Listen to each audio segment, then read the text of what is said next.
আসসালামু আলাইকুম বন্ধুরা। বন্ধুরা দেখেন আমার হাঁসগুলো বিকেলে খাওয়ার জন্য কি ছটফট করছে, এদিক থেকে ওদিকে ওদিক থেকে ওদিকে। আমি ওদের এই অবস্থা দেখে আমি দৌড়ে গিয়ে তাড়াতাড়ি হাঁসের খাবার নিয়ে মাছতে চলে গেলাম। তারপর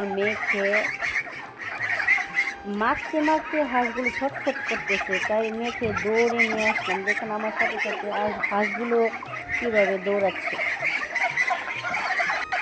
তখন আমি হাঁসগুলোকে সাথে একটু দুষ্টামি করলাম। দেখেন হাঁসগুলো কী করছে, খাওয়ার জন্য কী ছটফট করতেছে। তো কেমন লাগলো আমাকে একটা লাইক একটা কমেন্ট করে শেয়ার করবেন, আমাকে আপনারা সাপোর্ট করবেন। আমি নতুন। আসসালামু আলাইকুম।